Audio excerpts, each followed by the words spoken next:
Today's guest is someone who lives where strategy meets soul. Silas Ellis has been on the front lines of workforce development, talent pipelines, and economic planning, but not the kind that gets filed away and forgotten, the kind that actually helps people. From building tech and manufacturing pathways in rural Oklahoma to working with tribal nations on healthcare and hospitality. Silas is the kind of leader who doesn't just talk about change, he helps build the real infrastructure for it. He's data-driven, yes, but never forgets the human side. This won't be a fluffy convo about buzzwords. We're diving into the hard stuff. What happens when education and jobs don't align? What do we owe Gen Z and Gen Alpha so they can actually thrive as they get out into the workforce? And how can we use tech to free us, not replace us? Welcome to the show, Silas. Thank you for being here. Absolutely. Well, thank you so much for the opportunity, Dion. I always relish the opportunities I think that have been kind of set in front of me, and anytime I can share what I know, I think with other people, hopefully it'll be a benefit to them. That's something I always try to strive for, both personally and professionally. So yeah, absolutely. Thank you for the opportunity to be on the podcast, and I'm looking forward to a great chat. Me too, man. It's my pleasure. I've been thinking about our chat all week, like what we're going to cover, because there's so much stuff. You have done so many things, and you're in the trenches and on the front lines, so to speak, in so many important areas. So I'm going to dive right into it. I guess for starters, for those who don't know, so who is Silas? And tell us a little bit about your background. Yeah. So for me, I always try to, I always identify as a person first, a human being. I think that's something that, we can all relate to. So I identify that first. I also, am a person who has always had people at the center of whatever I've done. I've been very fortunate in my life and my career to work alongside people of just about every nationality, of every faith, of people from all over the world, whether that was when I got my start in the hospitality industry or in the world of education, in the world of workforce, talent, economic development. The people are always the common thread, and how to bring about, I think, opportunities for people, whether that is, looking at what does the workforce landscape look like for a community. I think in my work now, um, you know, there's a lot of buzzwords that I think they get kind of kicked around. But I like to kind of cut through that and what are the core issues? Because, when we're talking about workforce and the intersection of people and technology, there is no one size fits all. It just doesn't work that way. And so each community, I think, is going to have a different perspective. Each community is going to have a different culture. A lot of times, multicultures. And so it looked very different from community to community, but I'm always interested, what are some of the common threads that tie all of those things together? Humans, technology, the world of work. So yeah, that's kind of the world that I kind of currently live in, I would say. That's great. I mean, you've been on the inside, so to speak, from like schools and policy and workforce training, even tribal nation impact, which I find so fascinating that you've kind of touched such a wide range of ecosystems. Let me ask you this. What's the uncomfortable truth that no one in power wants to admit about why people can't find good jobs right now? Yeah, I think it's if I had to boil it down to one word, it's misalignment. Mm. Misalignment of goals, misalignment of expectations. We're 25 years into the 21st century. So sometimes when I hear about looking towards the 21st century, looking at 21st century solutions, I always have to remind myself we're a quarter of a century into the 21st century. But I think we tend to hold on to things as human beings that have worked for us in the past.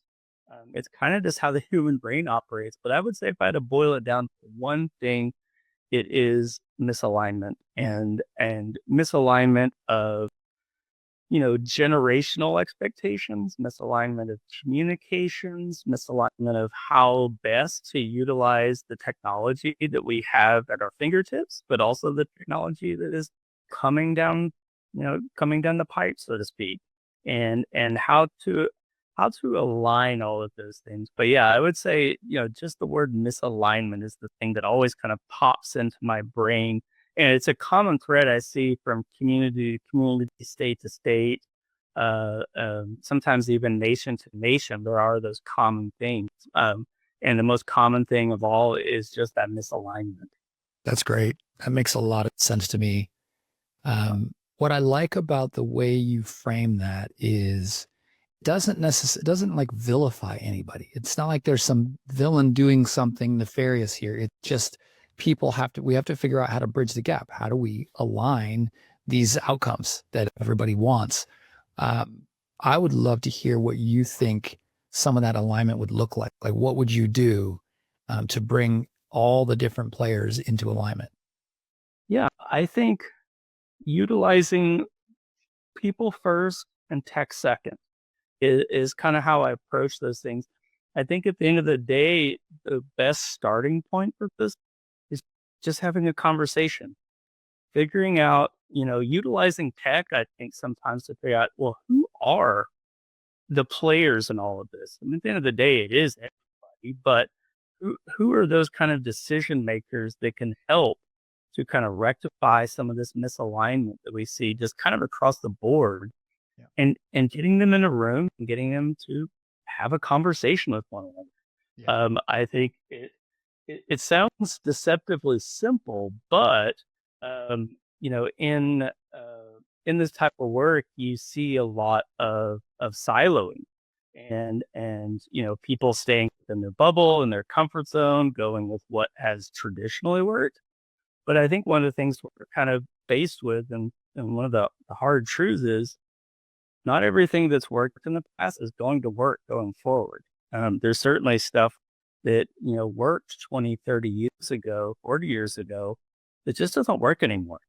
And realizing that and acknowledging that, I think, is always the first step. It's just like when you're having a conversation about, like something like addiction. Just just recognizing that that addiction exists is the first step in, the look to recovery. And I draw a lot of parallels from that, because as human beings, we're attuned to, things that have worked in the past, and our brain seeks those out. But just getting people in the room and then using things like tech to identify, who the key decision makers within that process. Now, that doesn't mean you exclude anybody from conversation. I'm one of those people, I will invite everybody to the table, because I feel that they all have worth in what they're talking about, and they all have a unique individual perspective. But just getting them in a room, having them talk, and then using things like tech to identify, could be something like a workforce analysis or a talent attraction campaign, um, you know, study to figure out, okay, these are the people who are going to make those decisions. Now we can have a really targeted conversation around, what does this misalignment look like? Where are gaps? I'm one of those people too. I like to I like to kind of poke holes in things Yeah. and figure out, where are those gaps? Because I mean, that's the first step to solving any problem, as far as I'm concerned, is figuring out, well, where are the shortcomings? Um, and once you identify those, okay, this is where we have misalignment. It could be a misalignment. I like when you talk about, Gen Z and Gen Alpha. You have to think about also, what are people's buy-ins? What are the things that they kind of hold of value? And that changes from generation to generation. The same things that I look for in work were not what my parents looked for in work. My parents, basically started and ended their career, within the same company, school district, whatever. And that was very common for that generation. Statistically speaking, when you're looking at like Gen Z, not even talking about how many different organizations, it's how many different careers they're going to have. They love that kind of flexibility. On average, we're talking about 6 to 8 careers for a Gen Z learner. And within that, each one of those could be multiple organizations that they work for. And that's something that, the people that are doing the hiring, that's one of those areas that we commonly see misalignment, because they're used to having employees that may be there for 10, 20, 30 years. I think the volume of that, the hard truth of that is going to continue to shrink over time. And you're going to see those kinds of things, not, completely go away, but they're certainly going to become uncommon. And it's going to be more of the exception to the rule, whereas you're going to see people looking to transition and pivot out of their career. So yeah, that's one of the areas that I kind of commonly see that misalignment is. A lot of times it can just be boiled down to generational communication too. That's a great point. You said something that reminded me of the conversation you and I first had. And I think we talked about that we're about to hit this peak school kind of moment, and how it's the biggest graduating class for a long time, and then a steady decline after that. And at the same time, the job market's evolving faster than most schools can keep up. And we talked about that. And I'd like to know, from where you sit, how serious is the risk if we don't rethink how we transition kids into the workforce starting now, with all the change, with the generational communication differences and the different thinking and framework that this generation is coming up under, and then those problems that I just mentioned, or challenges?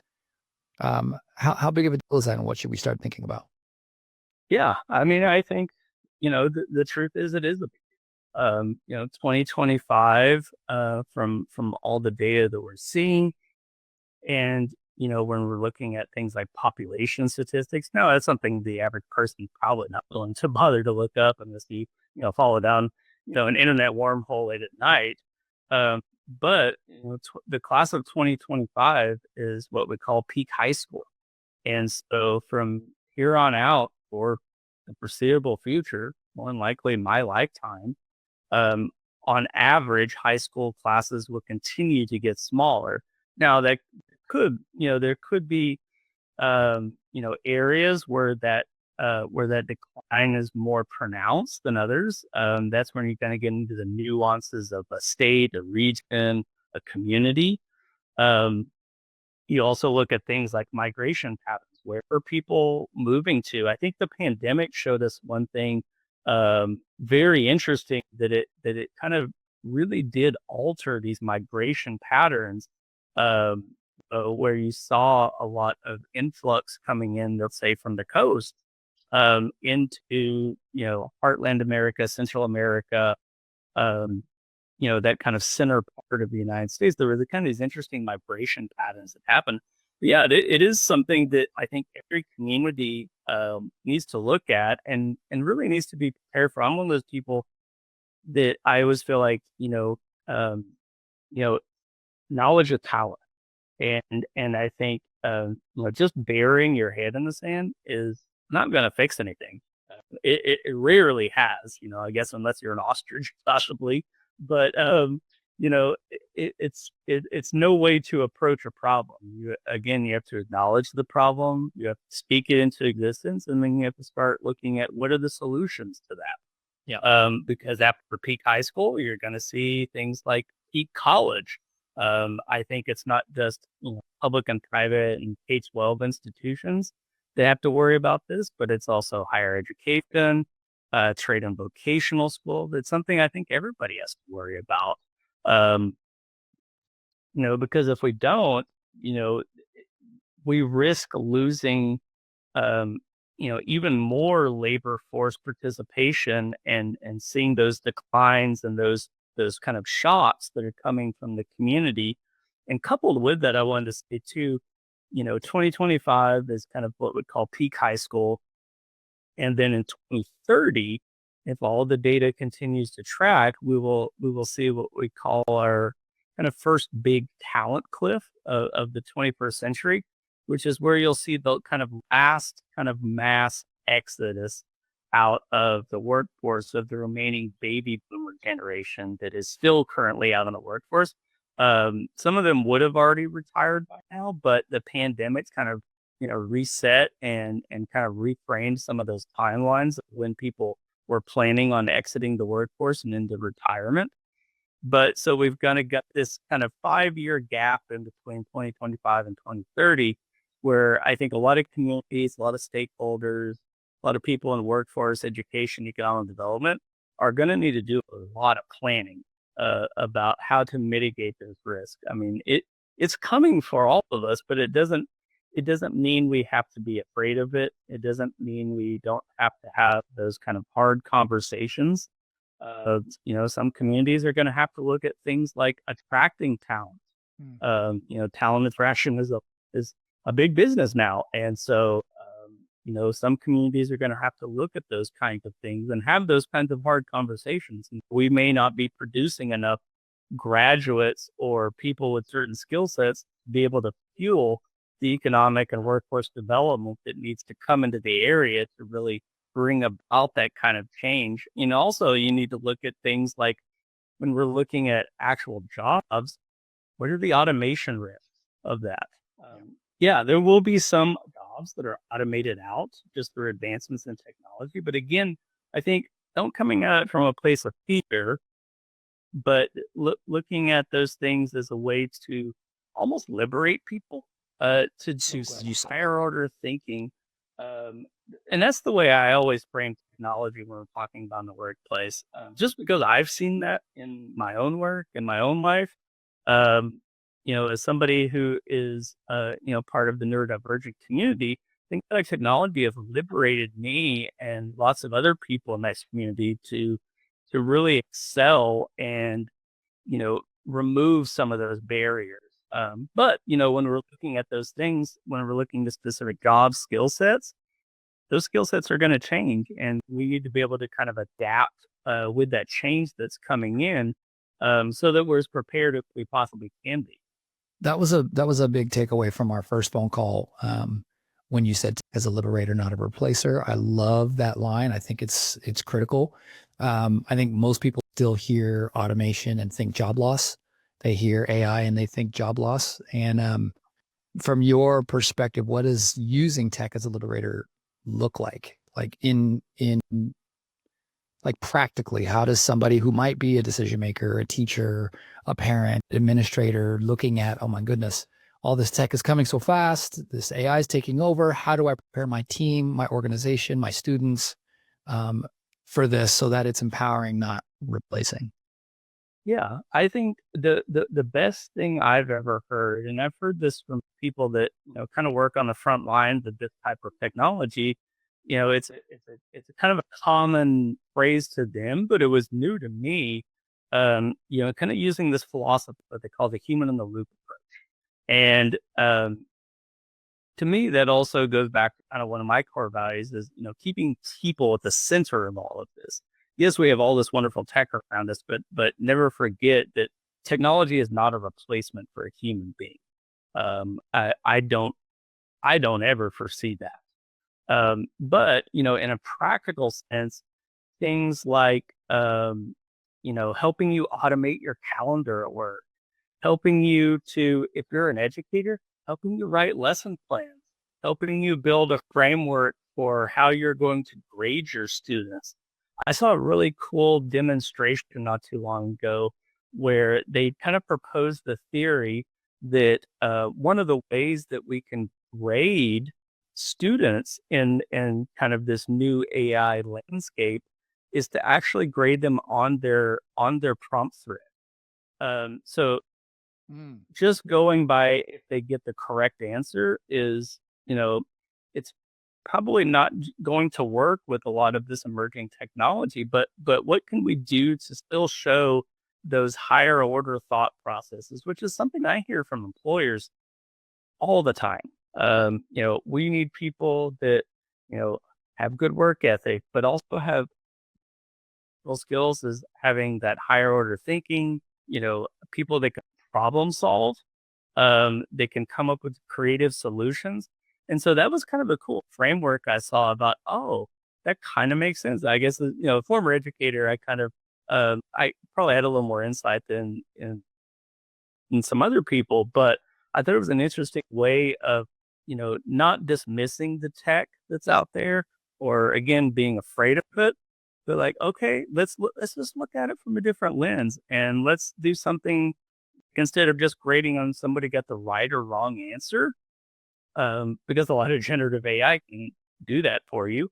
But what does their thought process looks like? It almost goes back to what I remember when I was in school, teachers talking about show your work. Well, to me, this was just another way to show your work. Yeah, it's new and it may be a little untested and it probably needs more refinement.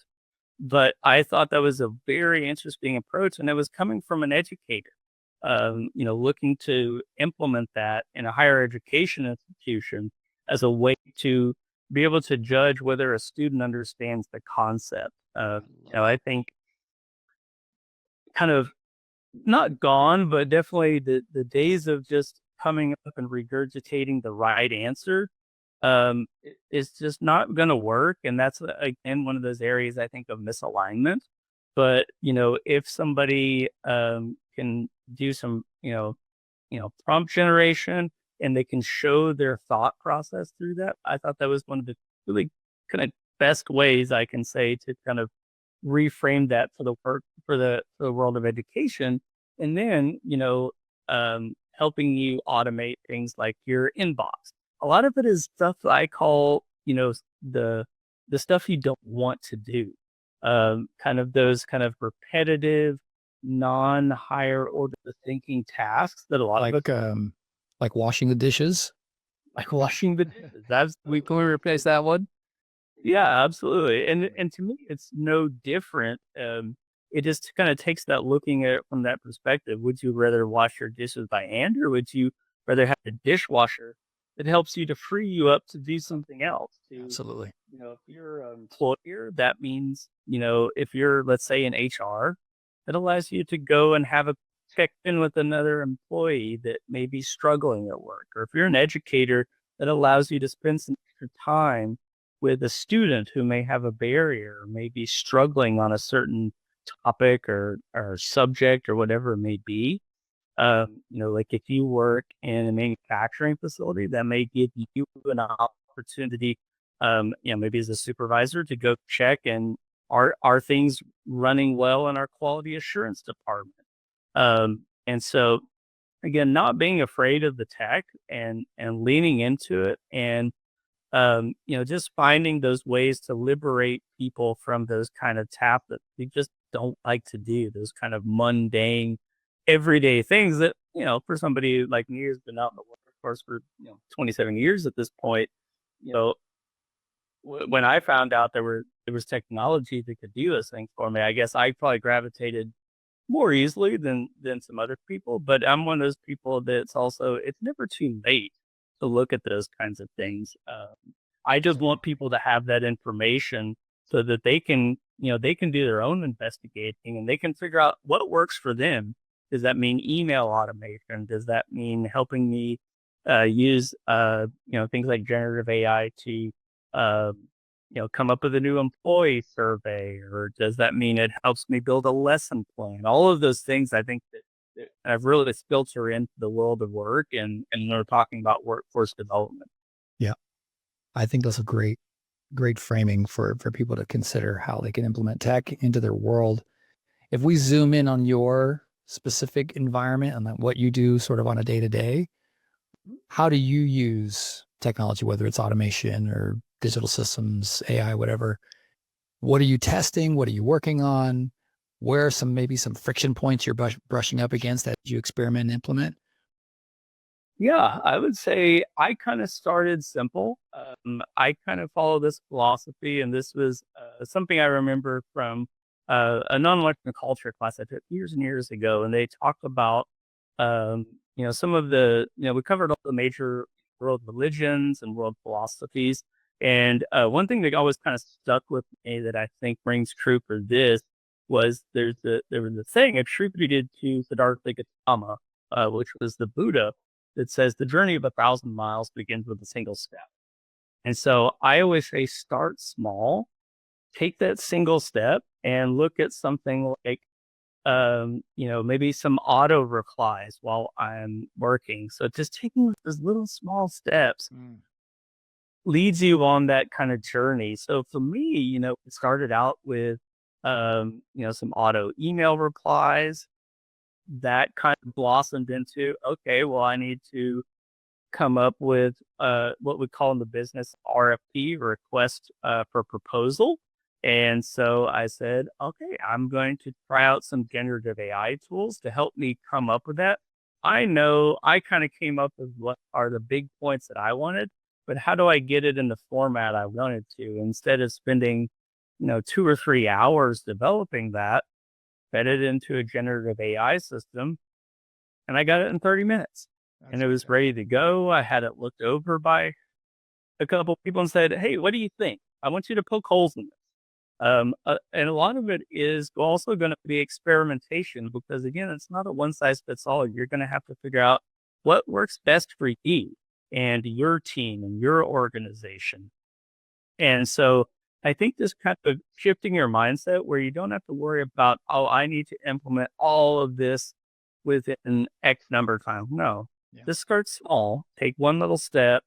And then, that led into, helping me, write up presentations. And that helped me put together some standard operating procedures. So it can always kind of build upon itself. There's tools out now that if, let's say you don't like building a PowerPoint presentation, there are tools out there that will help you do that and make it look really, really good. I even used one and I had one of my friends from marketing take a look at it and say, okay, what do you think? And they said, oh, really good. And I said, well, how long do you think I spent working on this? And I didn't, prompt them about, what I had been using. Uh, I said, 3 or 4 hours, about half a day's worth of work. And I said, well, what if I told you I did all of this in less than an hour? And I said, well, that's impressive. And then I kind of showed them my process after I kind of got what their kind of, feedback was on that. And so it's just utilizing those tools and they all kind of build upon each other. In my world too, we lean into things like CRM, customer relation management software. A lot of those have these kinds of automation. So like if me or somebody from my team gets a new business lead contact, we can pull that into a system like that and it uploads their contact information. If they have a LinkedIn profile picture, their company logo, if they're working for a specific company, stuff that, probably would have taken me not a whole lot of time, but 15, 20 minutes now it gets pulled in automatically. And then for me, that frees me to have a conversation with a site selector or to have a conversation with, one of the workforce partners about a program that you may be running. So again, going back to that, looking at tech through the lens of liberation instead of kind of fear and something that we have to kind of push back against. It doesn't mean that there aren't nefarious actors. There's nefarious actors in everything, but just looking out and figuring out what works for you and just taking those kind of small baby steps. And once you start doing that, I always feel like it just organically starts to build upon itself because you start to get more curious. Well, if it helped me speed up the process for this, here's another pain point I have over here where, maybe there already is a solution. I'm always amazed every time I start to look for a solution to a pain point or a barrier I may be having. There's probably already somebody working on that, which I think is just an awesome, kind of glorious thing. That there are people that are, and that's kind of one of the cool things about having such an interconnected world now, and really having, being part of that kind of global, you know, family, if you will. That there's somebody probably working on the problem that you're having in the world of work as you speak, or has Absolutely. already come up with some, and probably not the only there. You're going to have options. That's so true. I'm with you on, I use generative AI for a lot of different tasks, and I slowly kind of built upon it once I realized like, oh, that just saved me hours on this particular task. What else can it do? And then you just start kind of discovering all the tools, and it's very helpful. It's definitely been a liberator and empowering, and has not replaced. It's made me better at what I do. So I totally agree with you. I wanted to pivot because I have a note here on another piece that was so interesting to me from our first conversation, your work with tribal nations. And Yeah. the part that was fascinating to me is that it seems that they are carrying the weight in rural healthcare, hospitality, and job creation. And I would love to know what the sovereign communities, what they're doing that the rest of America could learn from. Yeah, I would say, Oklahoma is very unique, that we have uh, so many recognized tribes. It is part of the fabric. Like you cannot separate Oklahoma without talking about our sovereign tribal nations. And you know, it is part of the makeup of that. And so when we're talking the world of work, I always say, particularly in Oklahoma, but it doesn't mean there aren't tribal nations and tribal partners in all 50 states. There certainly are. Um, and so you've really seen an uptick in the investment sides of things that the tribal partners, in particular in Oklahoma, are doing.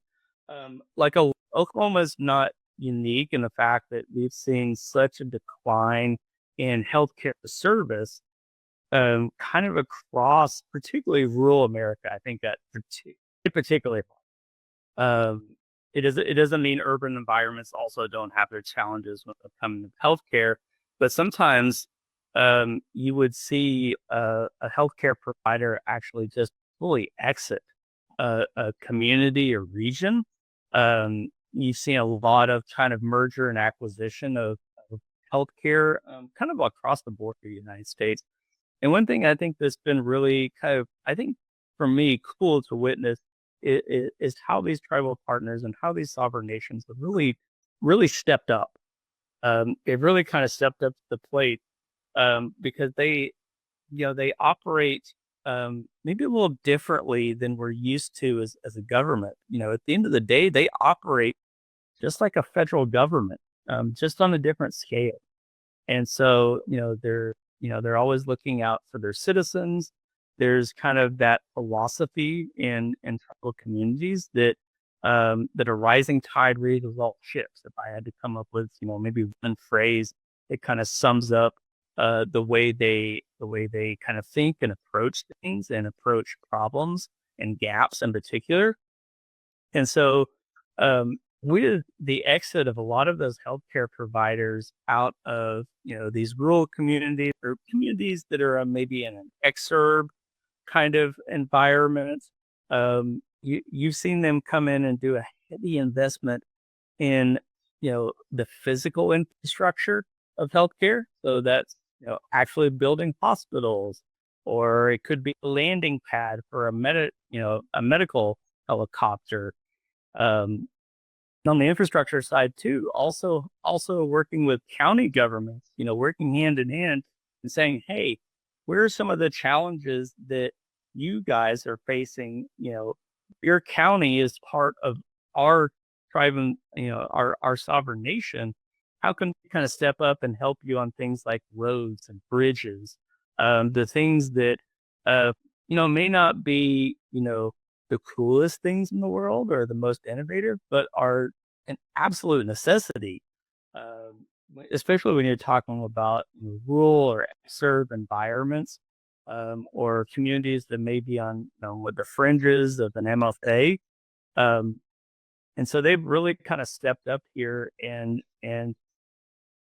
just working hand in hand and figuring out where are those gaps and where can we leave funding too. You know, they're a huge player in the healthcare space, particularly in Oklahoma, and even more specifically in the eastern half of Oklahoma, where you see kind of the largest concentration of sovereign tribal citizens is in eastern Oklahoma. So basically, from like Oklahoma City, which kind of lies the dead center east. That's where you're seeing a lot of activities. And, they've built several hospitals. They continue to invest in building this physical infrastructure and taking over for some of these communities that, frankly, had been kind of abandoned or, sometimes would have to drive 50, 60 miles to get proper healthcare. But then on the other side of that, on the other side of the coin, they're also creating jobs along with that. Healthcare, not just in Oklahoma and not just in Northeast Oklahoma, but I mean, particularly as you see the baby boomer generation uh, continue to get older, and as you see more Gen Xers, particularly your early Gen Xers, start to get older, that kind of compounds the problem.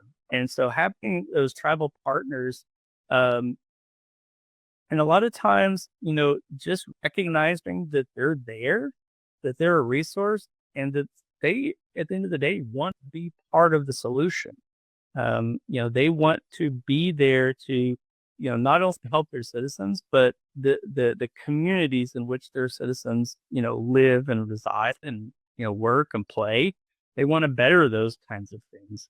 And as we continue to see healthcare continue to grow, there's no indications that healthcare is slowing down in any corner of the United States. We're going to need more and more investment in that. And so sometimes it's a matter of, oh, I didn't think about, I have a sovereign tribal nation that could potentially be, help me with my workforce, help me with my infrastructure. And they really help to kind of secure some of those critical gaps that we see, particularly in healthcare, but also in other industries too. We've seen our tribal partners also step up in, things like the manufacturing space, providing entry-level jobs, whether that be in the hospitality industry. Oklahoma is unique that we have the highest concentration per capita of gaming centers. In fact, the largest gaming center, I believe, on Earth is actually in Oklahoma. It's at the WinStar Entertainment and Casino Complex in a town called Thackerville, Oklahoma, which has a population of less than 500. But it is the biggest economic driver within that community and within that region. It's right off of Interstate 35, which leads straight into the Dallas-Fort Worth Metroplex. But even here in Northeast Oklahoma, they are a major driver. In the county where I actually work at, they are the largest employer by volume of any one agency. And they're helping drive a lot of those economic and workforce, kind of building up those systems.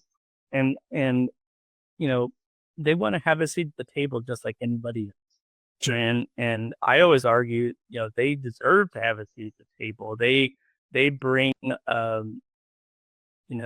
so much. They offer a unique point of view, a unique perspective that can lend itself to be such a valuable resource for communities. And I think just making sure that they're included in that, because again, they are the fabric of, not just communities maybe I serve, but communities I think across the United States. They're an absolutely valuable partner, and they can help unlock resources and perspective. They can really enrich a lot of different communities.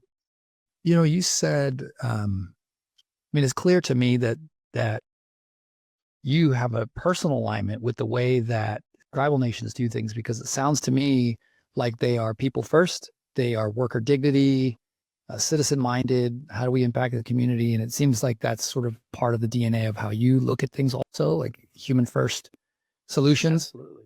My question is, if they're doing this great work, and the communities are doing well in these certain areas, healthcare and employment and things like that, why do they need to fight, so to speak, for a seat at the table? Why isn't it just an obvious thing that they're at the table contributing because it's working? They can add so much value.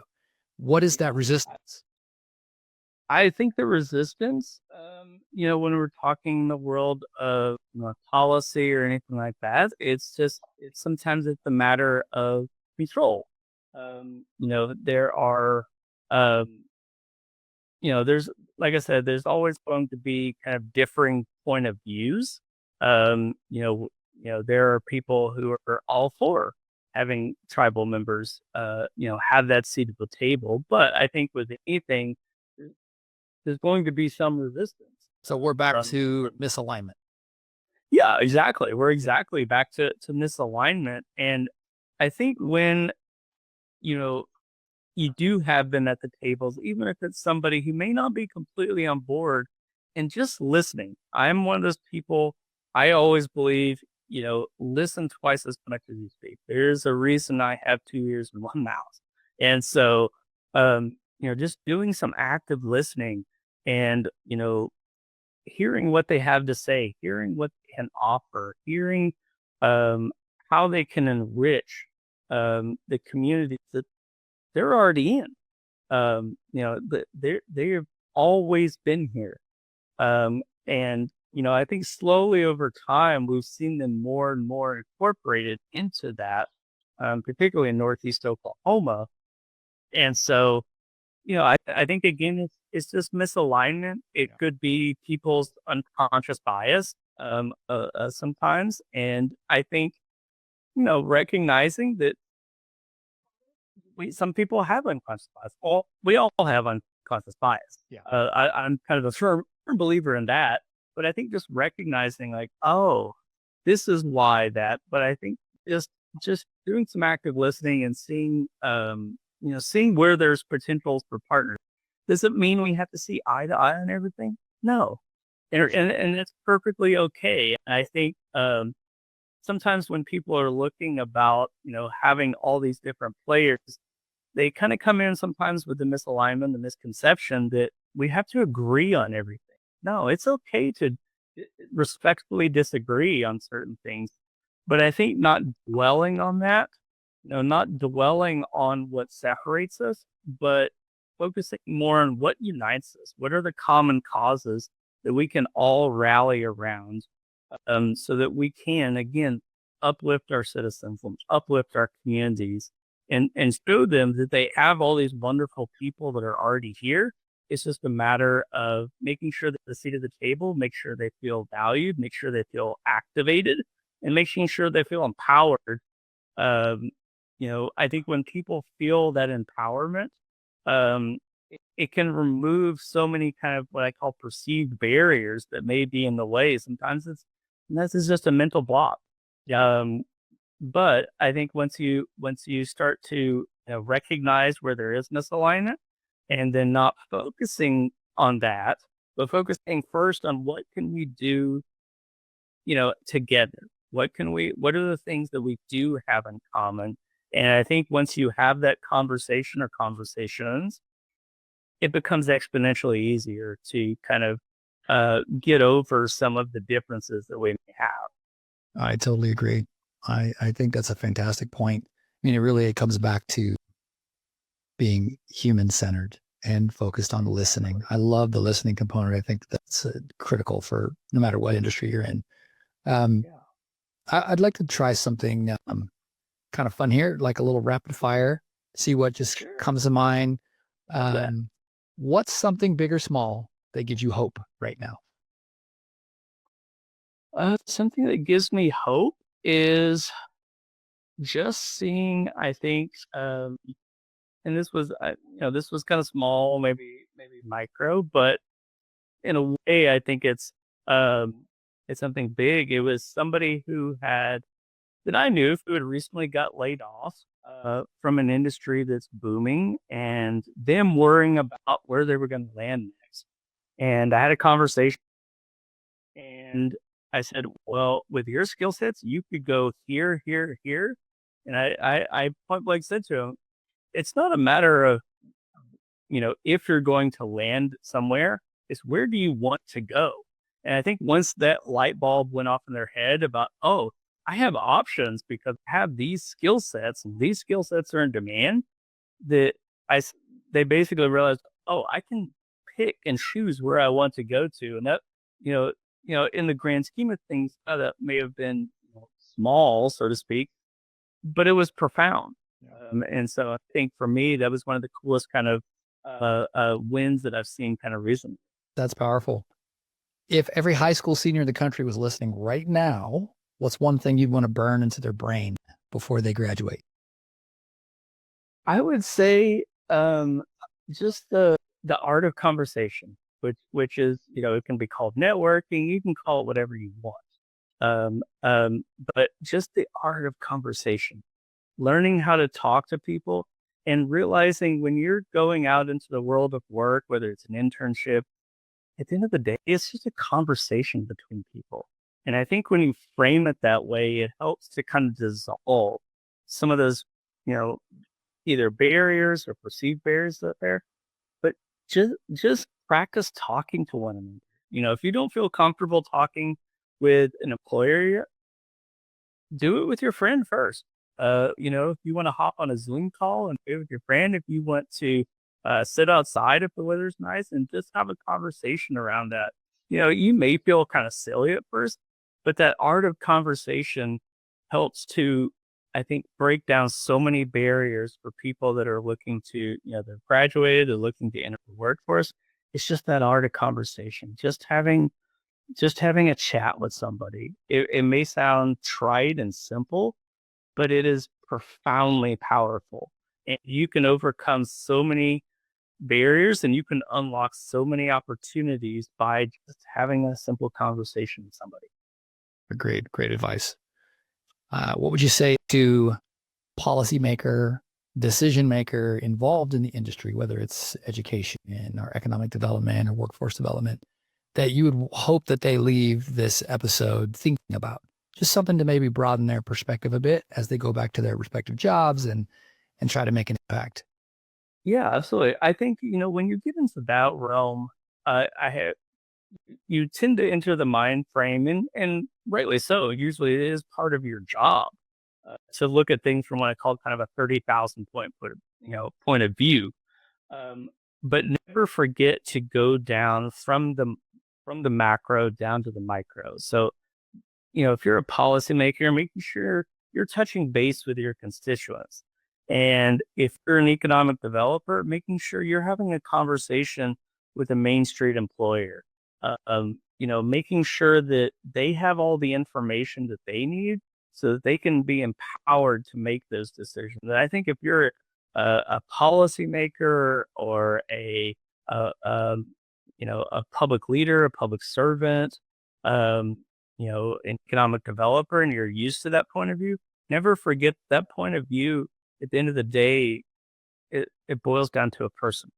And I think never losing sight of that and making sure that all of those people know what's out there, whether that is an emerging tech that can help them land a job or could improve their business model, or, just having a conversation, building that connection can be so, so profound, because a lot of times, you have kind of a ripple effect. Like when you throw a stone in a pond, it's going to create ripples. And I think for people that are in those positions, ripples are always going to be created, but what you do can either have positive or negative ripples. I think never losing sight of that. So what kind of ripples do you want to put out there?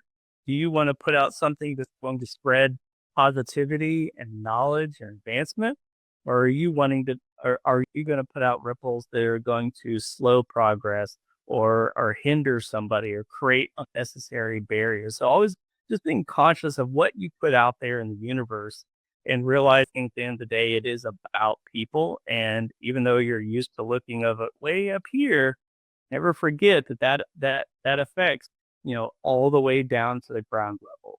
Love it. I couldn't agree more. As a parting thought, when it comes, as it relates to tech, people, and work, what is something that you are working on solving right now, personally, in your role that you're looking at as it relates to those three things? What are you working on right now to solve? Yeah, I think the biggest thing that I'm kind of working on, and I'm certainly not the only one working on this, and lots of other people are working on this, but if I had to boil it down to one thing, it's connection. How do we make connections of all sorts easier? And how do we lean into the technology that is already there and is currently being worked on and beta tested so that those connections can be sped up? I think of the world of work, things continue to accelerate, just as they always have been. It's just that we're not used maybe to the pace of acceleration, but looking for how do we accelerate those connections, whether that's connections from an employer to a candidate, whether those are connections to a business, to resources. How do we look at what's out there in the technology landscape that can accelerate those connections? And to me, that's a profoundly important piece, and it's something that will continue, I think, to be profound, because we're looking to speed up all sorts of things and looking to accelerate all sorts of things, but it's learning how to connect all of those things and how to speed up that connection. So I think for me, the biggest thing that I'm kind of looking at, working on, is how do we lean into tech to create more accelerated interconnectedness? If I had to kind of frame it in kind of a little more of a broad perspective of, kind of a big picture point of view, Yeah. but accelerating those kinds of connections, because I think if you can do that right, if you can get that right, that's also where people find the value in these emerging technologies and in these newer technologies, when they realize, oh, it can help me connect up to this, and this, and things that are going to be a buy-in for this individual or this organization. Then that leaves the door more open to having further conversations about other things. So looking for that connection to really be that front door so that we can continue to have other conversations, down the line about, oh, well, this helped connect you to this. Let's take a look at what's over here too while we're at it. Now that the door's open and you're feeling a little more comfortable, and you found some value in this interconnectiveness, let's take a look at this, because a lot of times when they find the value in those kind of first things and those kind of front doors, they're more likely to have that, and they start to figure out over time, oh, this really does add value to the work that I'm doing, or the places that I'm wanting to go or take our organization or team. I think, Silas, that if more humans operated how you do and approached problem solving and the challenges and connectedness and work the way you do, we would have a much, much more productive and optimized and beautiful country. So I appreciate you. I am grateful for the work you're doing. I can tell that you really care about people, and that's what matters to me over here, and the kind of folks that we are interested in spreading the message for. So thank you for what you do. Thank you. Absolutely. Is there any? I'm Go ahead. glad I can contribute. I always see, I wouldn't have gotten where I'm at unless I had people behind me. There's the old saying, because I've stood on the shoulders of giants. The older I get, the more I find that is absolutely true. I didn't get here by myself. What I've done didn't happen in a vacuum. And just to be able to kind of contribute, even though it may seem, small or whatever you want to call it, I think even those small things, really do add up. So I'm just grateful for the opportunity to share what I know, so that hopefully it's of benefit to somebody else. Well, it's like you said, it's the ripple effects, my man. It's your impact and contribution goes far beyond what you can see and what you will ever know. But just by the way that you operate, I know that you've reached and contributed to a lot of people, and hopefully some folks will watch this and they'll pick up a few gems of information they can bring back to their worlds and make an impact. Is there anything that folks can follow or look up to support what you're working on? Anywhere that you want them to check you out?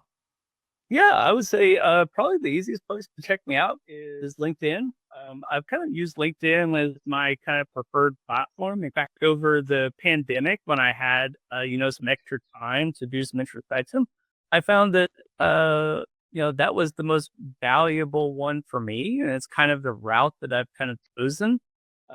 Yeah, so just follow me on LinkedIn, Silas Ellis.